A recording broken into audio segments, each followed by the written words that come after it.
Hello, and thanks for joining us on another episode of Hanging with My Peeps.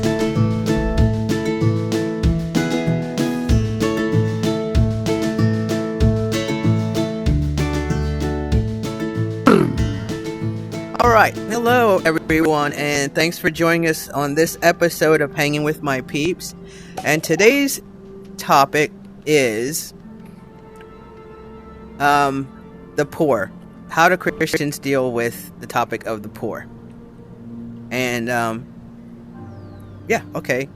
So I'll let someone else go at this point, and we'll. There's the obvious part. I mean, we were commissioned to help the sick and the poor, and how you do that, though, there's so many different ways of doing that that many of us do. I mean, if you've ever been, in leadership in your church, and I have had the honor of being in my church as a deacon, and one of our huge things that we did was we had what was called just the deacon fund, which we would go. We had a hotline, and we were hooked up through the giving scenario around the area, and people would call in and they would say, "Hey, I need help. I'm going to be evicted if I don't get help," or my power is going out, or my power has been out. It is out. Oh yeah. Yeah, all of these things, and they reached out to us. Now for us, it was community is what it was about. So it was reaching out and helping the community. It was not just the people in the church. So it was whoever called. We were there for you. We had a system. We had a system in place. The money was designated giving was what it was, so that you would do your tithing to the church, but we wouldn't receive the tithing. Right. We received. I am specifically giving this money for the deacon fund. Right. Okay. Right. Yeah, it would go toward it would go straight towards that. Exactly. So we weren't taking away from the church funds. Right. It was specifically that. Yeah. And we helped everybody. I mean, if you would come in, and we did have a little bit of a vetting process.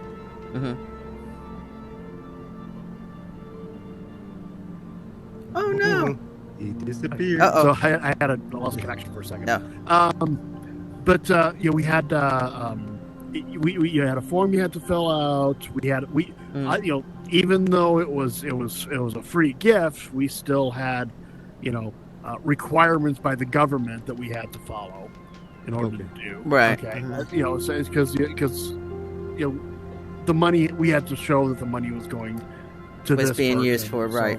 Was being used for, whether we're paying rent, or we're to keep you from becoming homeless, or putting you into a hotel room because you are homeless, or giving you some of the easiest things we did is we always kept gas cards. We called them gas cards. They were Safeway cards. You could use it for whatever you wanted, but they were because Safeway has gas pumps. So it'd be like, here's a gas card. You can get a half tank of gas and get your hospital appointment, or you can do this, or you can do that. Wow. And that was like, and we just write it down, boom, right. And then we'd meet them. It was a requirement of 2 deacons would meet them and discuss the situation. And then after that, we would vote on it as a board. And I would say 90% of the time it was a yes vote.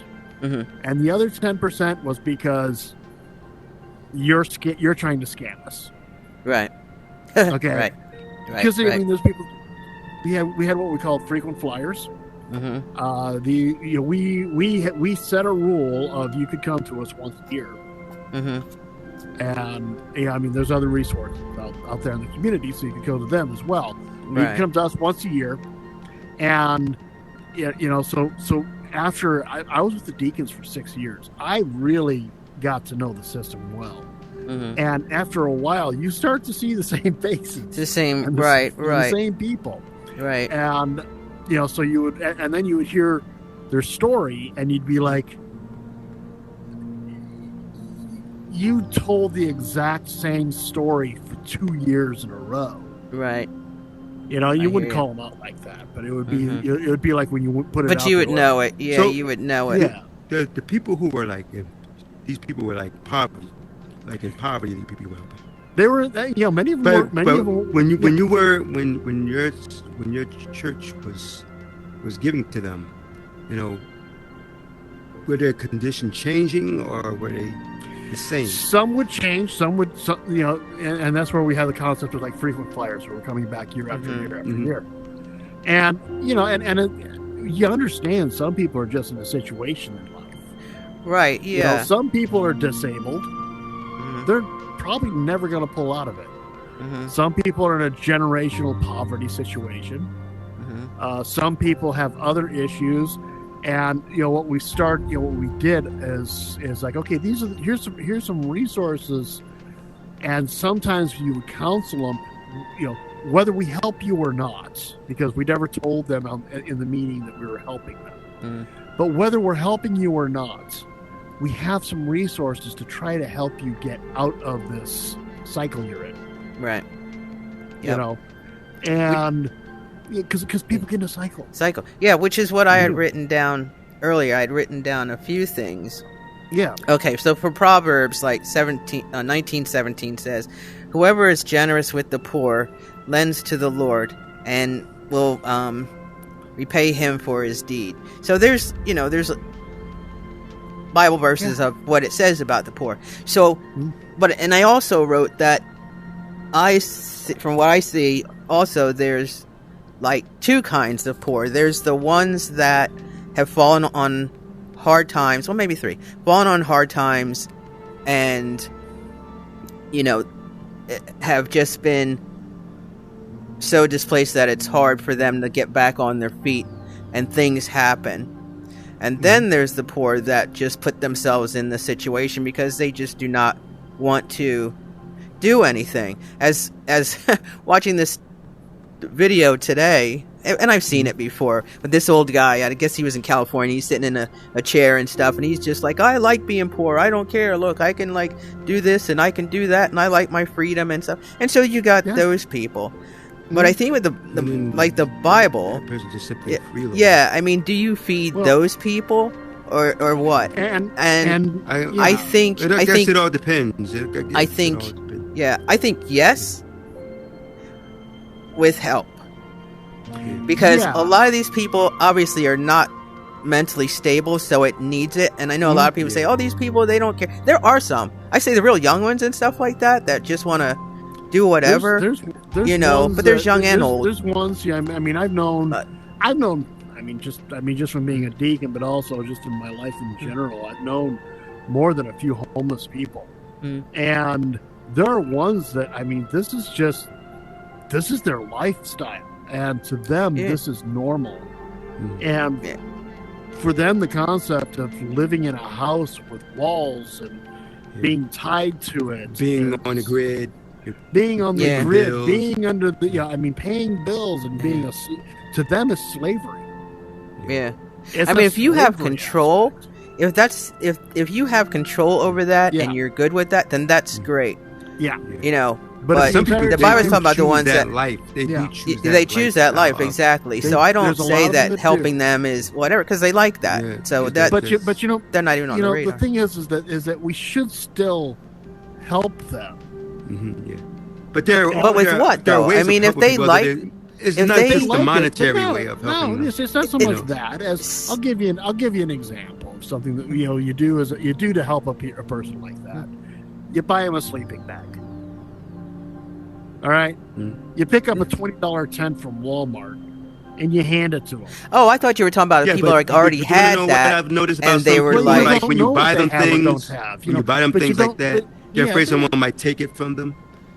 Well, and that's I don't know if they have it. I'm saying I thought you were talking about people that are like already have it. I'm talking about people some that do, some don't. They have that. Oh yeah, well in that case you don't know. You can get them something, and you don't know. It's like maybe.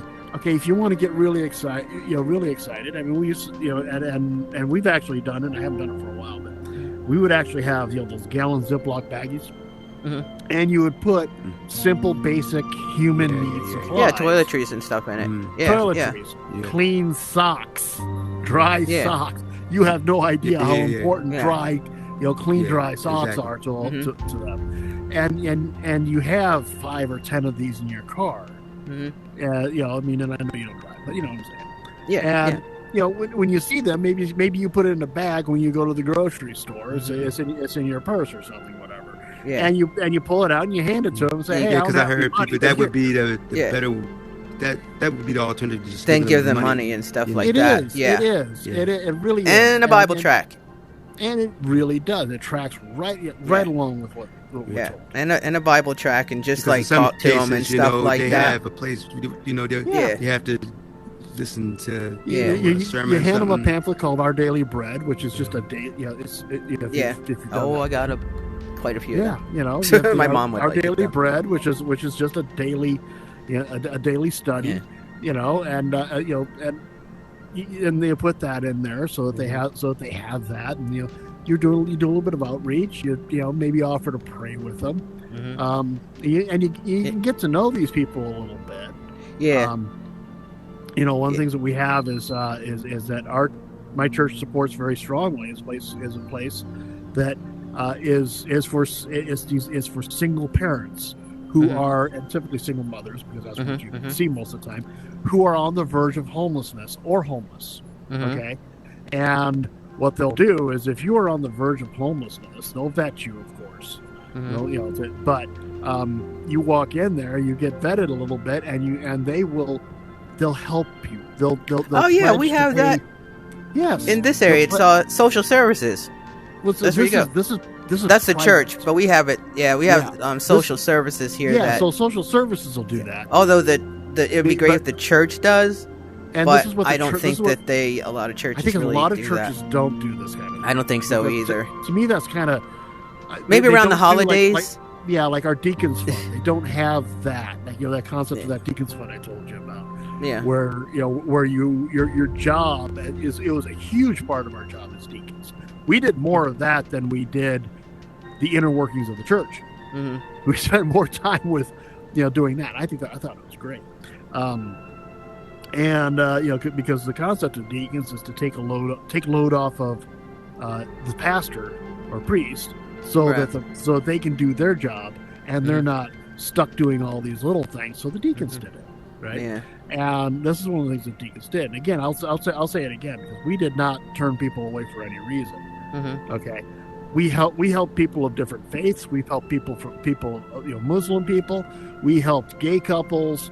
We didn't care. There was atheists. It did not matter. Yeah, well, help is hell. Yeah, I mean, poverty does not pick a gender or it's just it is what it is. When we vetted people, it had nothing to do with that. So I want to make sure that's clear. So to me, that's a huge outreach for Jesus. When people see, we did this for you, we paid. People showed up $3,000-$4,000 in arrears in their rents. Hey, it don't take much. It doesn't take much these days to get there. I've been there quite a few times myself, because I didn't know how to handle money, and I would always I was so far behind. It was just every time I got picked, I was even it seemed like I was even more behind, and I wasn't even throwing money away. I was just bad. So I know there was a couple times where my lights went off and stuff. Yeah. So, and I needed help from Catholic Charities and stuff. Oh heck yeah. Yeah. Catholic Charities. My wife, when she had her stroke, we didn't have any money at that time in our lives. I mean, she wasn't working. I was working a pretty crappy job, to be bluntly honest. And we weren't following. We weren't followers of Christ at the time. We had a spiritual idea, right? Yeah, I know. Right. Yep. But the idea of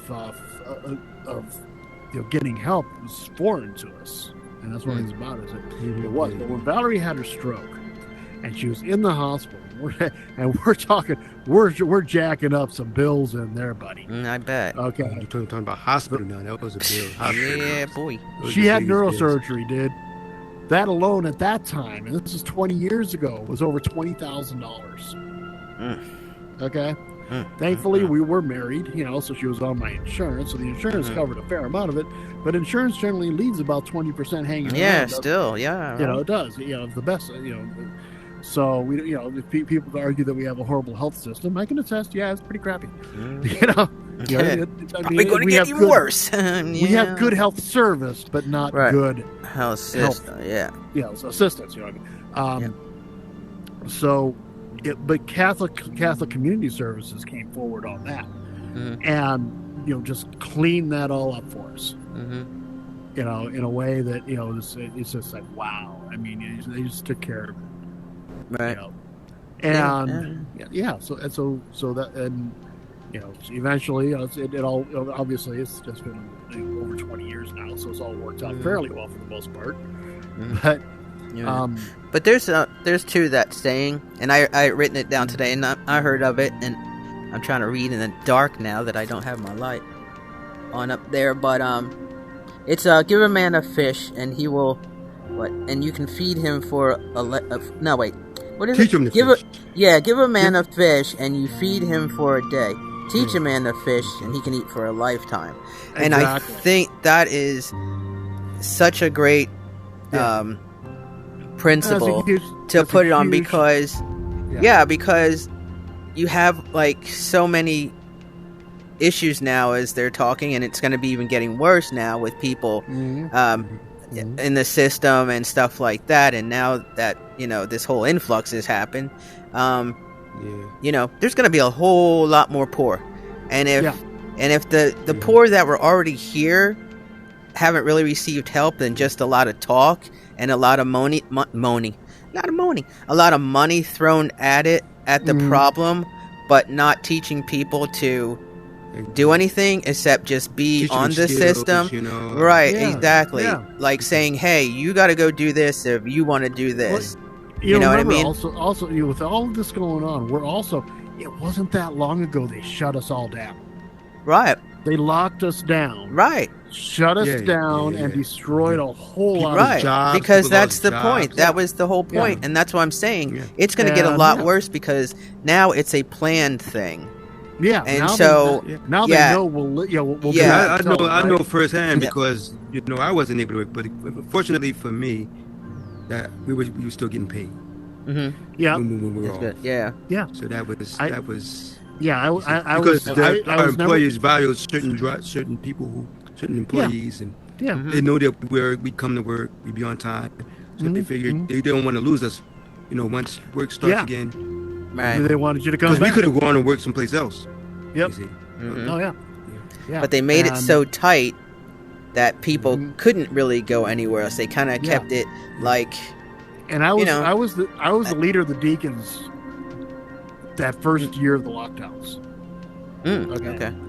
I was the leader of the deacons at the time, and I really was. I was like, okay, we're going to get hit hard here in about a year. We never did. But at the same time, I think we can get into the whole economics of the government thing, but they did provide an awful lot for people. But I was seriously seeing people that when the lockdowns lifted, people showing up looking for help with $25,000 in rents, past due rents. That's what I was envisioning, and I was like, "This is gonna be bad." Yeah, and that's the shame. It's gonna get really bad. And the situation is like what is a church? Go then. You have to be careful about how you give to people, because where I live, there's laws that they'll fine you if they catch you, giving money to the homeless, or they'll fine you. Oh wow, I didn't know that. Yeah. I heard the one story where this lady. I don't know where, if you're part of Jersey, they do that, but where I live, if the police see you giving, they'll actually roll up on you for giving to the poor. And they'll Really? find And you. I've heard of people. I heard the one with that feeding, lady. but- That lady was like trying to feed the homeless and stuff, and she got in trouble. And she was like, yeah, I've heard "What a is she few in a parking stories lot or like something?" that. I Yeah, think that's horrible. I and think she's like, that's "I can't astronomically feed the evil. homeless." Yeah, it's just evil. That's she what was it like is. cooking for them. Yeah, you know, yeah, exactly. Yeah. And I've heard of entire And I don't see a problem with communities that getting because she's together making to- food for them. Right. You know, But- she's but making food. you know what it is? It's the not in my backyard thing. Right. Okay. Yeah. So what Yeah. happens is these people take take and they get a bunch of food together for one way or another, and they take it to a park, and then they feed. And they have a get together with these people and stuff like this. Well, if it's a public park, maybe some and it's people a might public- not like that because. And they yeah, wanna we don't go to the like park. it because Yeah, these and people they come don't into like our it. Shouldn't even worry neighborhood, about it. crime's Good going to grief. go up. And It's blah, a blah, park blah. for crying out yeah. loud. And, and the thing is that and these people are going to hang around. You know, and the thing is, first and off, then don't they hang- think about don't their hang around. property value and all this business. Yeah, they're looking at they're looking worldly. Yeah. Is what they're doing. I mean, And there is a first off- safety issue, but But it's mostly not if that people are strong. coming to there to go get something to eat, They get they're the- not they get those something to ones. eat. They're not like the ones that And- are just and a lot doing of the whatever. places that are doing they're this they're are looking whether- for food. food. A lot of the places that are feeding them are also have people on site to help them get services. Yeah. Mhm. So Yeah. it's like, okay, you come to eat, and hey, this guy over here, you know, you're having some problems. This guy over here might be able to help you over here. Yeah. You know, and a little leg up. And there's stories in there about people who got out of poverty, got off of drugs, and developed a life, and they're trying to stop that. Yeah, exactly. And another thing that totally ticks me off, and it has for a long, long time because it just doesn't make sense, is I remember back in the day when I started working fast food, and that was around like high school.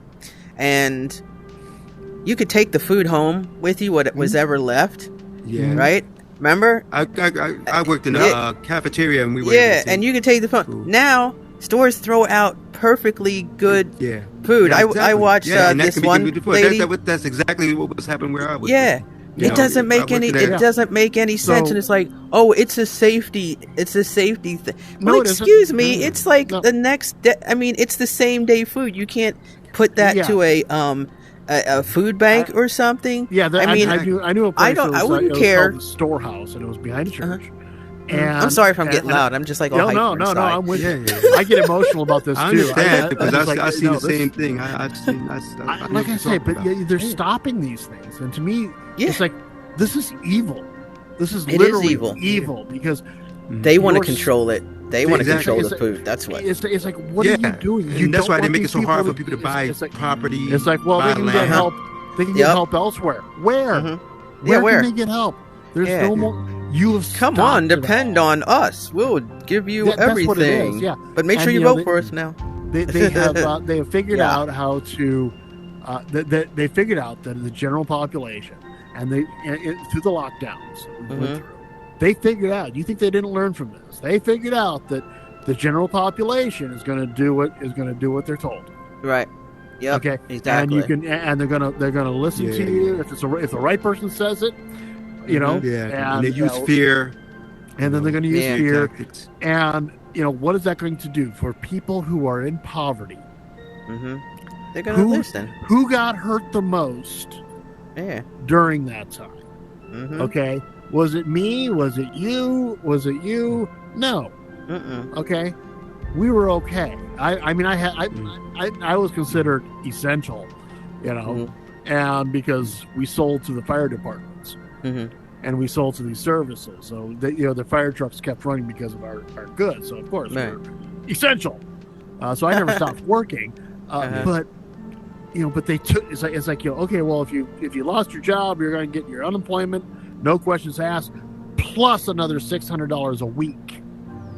Not another $600 Yeah. a month. It was $600 Does a week.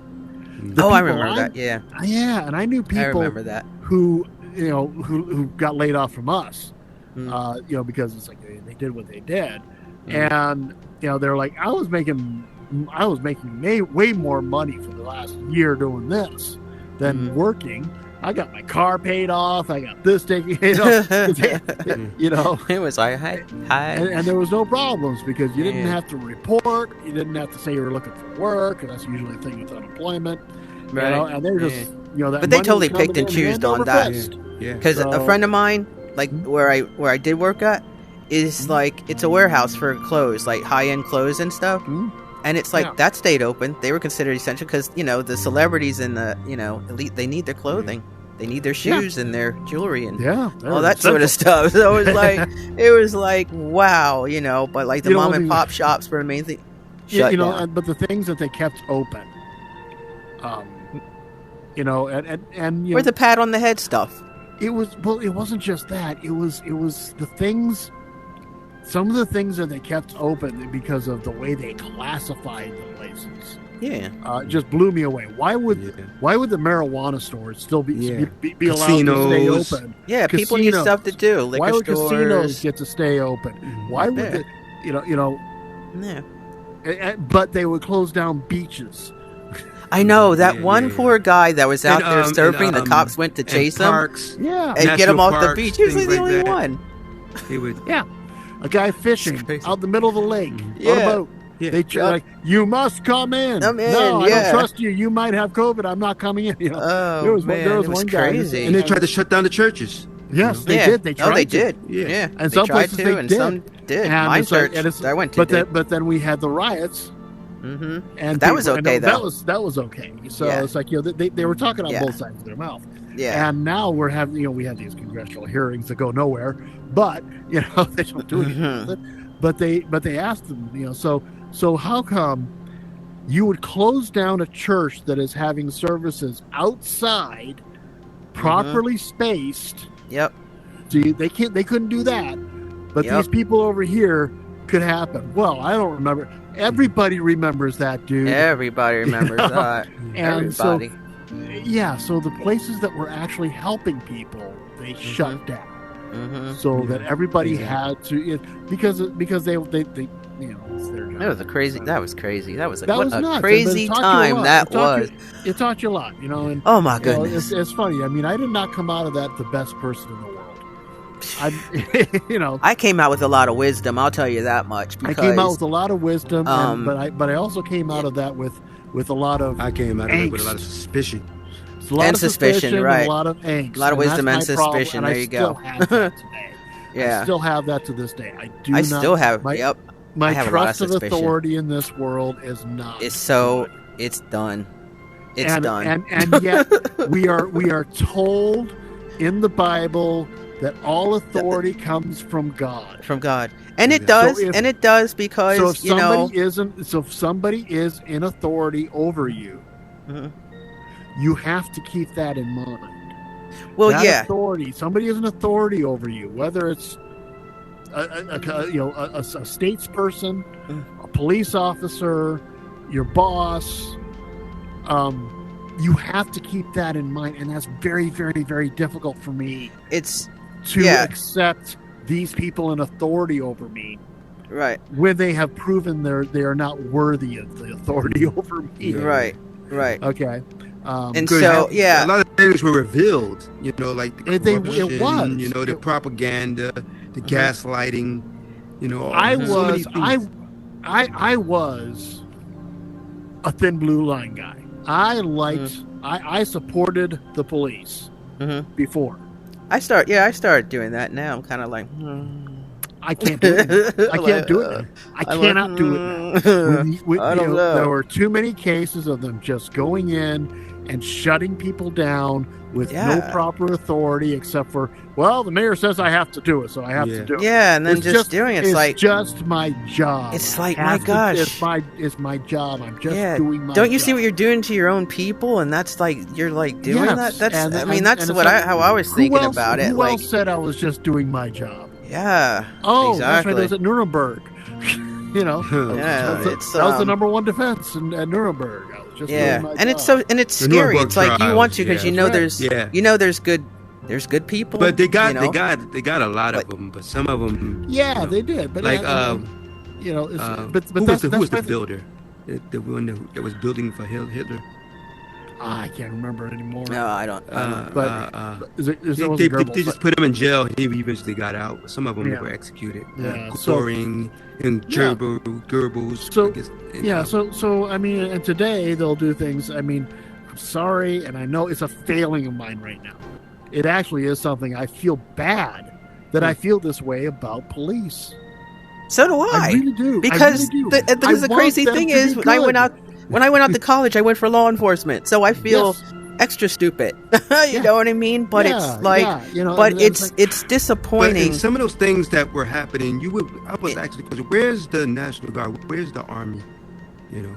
Yeah. When I was seeing some of those things happening. Yeah, exactly. But see, that was the whole. They have to be called. Yeah, they have to be called. They have to be called into action. And they were asked if that was later on in the thing. That was later on. Hey, I mean, this is getting out of control. Why don't you call us in? We're not calling you in. But what you have to also understand, because I think this is what we seem to forget, is that when there's a plan, things are not like how they were. Yeah. And our questions have to go really different. We can't say, well, don't these people know this and that? Because it's a plan. So anything that we thought and anything that how things were before are not now. Yeah. Okay? The whole thing, if it's a plan, if that's your plan, then why are they going to call for extra help when no, we want this to happen?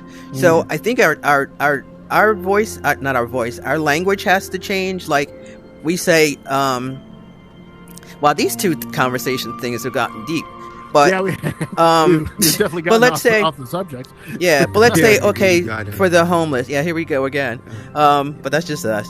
But okay, for the homeless, we don't. It's not fashionable. It's not nice to call it homeless anymore. We call them the unhoused. Okay, it just sounds nicer. It sounds cleaner.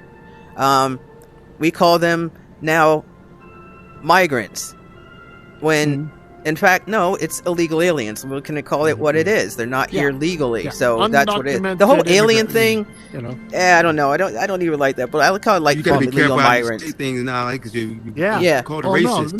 Right, exactly. But I'm saying it is illegal. We have thought police now. I mean, like it or not, everyone knows that it's here illegal. Like it or not, we have thought police. Yeah. And we have ever since they made this thing called hate crimes. Mm-hmm. As soon as they started using, if I beat you up and it's because you're gay, you're black, you're Native American, you're this, you're that, you're the other. Mm-hmm. And they tack on more because of that. Yeah, and it's not even about race. It has nothing to do with race. It has nothing to do with race at all. For some people, it does. Some people it does, but for the majority, it doesn't. But it's always hatred, and it's always anger. It's always something. There's always a reason. It's like, if a person hits another person, there's a reason behind it. And it's not always a good reason. It's very rarely a good reason. Right. But they started out with the concept of hate crimes, which means that my thought process makes it worse. So now we have thought crime. Right. And that's where they went. And it's and it's not treated fairly, of course not. Yeah. But I'm not even going to get into that aspect of it. But it's whatever the flavor of the day is. Remember when we went through the period of Asian hate? Yeah. Remember that did. Okay. Yeah, that was kind of like a brief kind of thing. Long, and I'm going to tell you, that was because of the COVID thing. Yeah, you remember that? You that didn't last. Everything changes up. That I love changed Asians very quickly. You know why? You know why that changed really fast? Who was predominantly doing the violence against Asians? Okay. Yeah, that's right. It was. Right. Yeah, it was. There is a problem that African Americans have with Asians. There is a problem that they have with Asians. Okay. Which is crazy too. Which I don't understand it, but I don't understand it because community in the African American, when you are hungry, who is open? Late, so you can eat. Because I know I've been there. The Chinese, when I was the Chinese places, boy, the Chinese would be good. We had those in our community. The food would be good. When I lived in Philly for a bit, it was like, that was the place to go. What you talking about? But anyway, we're talking about the food. We're talking about poverty. I know what you're talking about. But but you know, it's anywhere else. There was a Chinese restaurant. Right across from where I live. Yep. Yeah, and it's good too. But that's the thing. It's it's a thought crime. It's always and it was a predominantly black dumb. neighborhood. And that one Chinese restaurant smack dab in the middle. Yeah, they didn't have to be there. Too. They were there for a long time. Yeah, they were there for a long time, and they didn't have to be there. So, but they were, So, but and so I don't. It's know, always going to be something. This whole Asian hate thing showed up, right? And it was a splash in the pan. Really, it was only around for a few months. Then it kind of quietly went away. Yeah, so much that I didn't even really realize. You remember that? Well, and then and now we have other things, of course, and we got a lot of other things. But it's a concept of a thought crime. So if it's being angry at, I mean, we all agree that it's bad to be angry at somebody because of their race, because of their and that's not it, and that's the whole point. Because of their sexual orientation. It's wrong to be angry at somebody over any of that. And that includes a gay person being mad at straight people. Okay, it's still wrong. Yeah, I mean it's all wrong, and but that's but for the most part, it's the thing. Would they charge a gay person for attacking a person because they're straight? Only no. Well, they would if it's bad enough. I'll get and my perfect example is the Jeffrey Dahmer. Okay, because he was gay, and granted, most of his victims were either young prostitute boys. Yeah, I say boys, or gay men, and so it wasn't a gay on straight crime. But because of the horrific things he did, it certainly got elevated a lot higher. He was also during the 80s when, it wasn't such a protected class either. So right. But you're right. There is a concept of this group. I'll give you an example. How many times have you heard a black man say black people cannot be racist? That's a lie. Yeah, I mean I've heard that. But how many times you heard it? Quite a bit of times. Yeah. Okay. I heard a lot of times, but and I'll tell you right now, basically, that they can be. Everyone can be. Everyone can be. It's not like that. Traveling. It depends. You would know. Yeah, I mean, it totally depends on what the narrative is, and that's the whole point. It's the narrative that gets swung to where, a certain group feels like, the elite will cater to this certain group because it's like, oh hey, you poor guys, and it's like we'll make you the star A+ kids of the day. Yeah, and then it's like we're gonna show them all this favoritism, and the rest of you guys are like, you guys stink, and you're like, doing this and you're doing that. Well, we are so off topic. I can tell you, there's a big group of people who have typically been catered, to every election season by the Democrats. Yeah. Well, we're not going to go too all deep into that, but I'm not going to dig. But they're saying other things now. Yeah. Oh, it's different. Like that's kind of gone to sleep now. Almost. It's like it was all like before. Now, okay. Yeah, you did that. What was that? Okay, do it again. Okay. And now you don't hear too much about it anymore. It's kind of like gone nighty night a little bit. And so what's the next flavor? But dealing with the poverty thing, kind of, I think there is actually there is an argument to be made that there are people who want there to be poverty. Yeah. Right. Because there are also people, the missionaries, they go overseas. Yeah. And they bring food and clothes, but even when they bring all those things, then it's still the same. The people are still the same. Don't change. There's no changes. It doesn't change. Many big changes. I mean, sometimes the missionaries they stay there for years. Yeah. And I'm like, how come the community isn't building? There's no progress. Yeah. There's and what are you doing? You would figure they'll start things like schools. Mm-hmm. Yeah. They'll train some people. Because like you were saying, teaching how to teach a person how to fish. Yeah. Teach them how to fish. Not just going there and saying, send more to the missionary. Exactly. And more money, more there's funding. Good things you do. We have things like we send doctors over to help them, and this is it. Sometimes it's the only doctors they ever see is this annual visit from a church mission, and that's good. But I mean, we're not doing that much. I mean, okay, we are saving a few lives in there, right? Without a doubt. But staying there and digging the wells with them and building the school with them and then staffing the school, to help the children learn to become, to bring and train them so that they can also teach their own. Exactly. And teaching but them you know to what? teach. Yeah. But you know what? That was great maybe like a few years ago. Mm-hmm. But the whole I heard today where there's I forgot what state it is. It might be Chicago, I don't know. Where the kids are now not even reading at their grade level. They're reading well below their grade level, but the money that's going into the system is for the teachers is astronomical, but yet the kids now are where's the money going? They're flatlining on their education. They can't even really read anymore.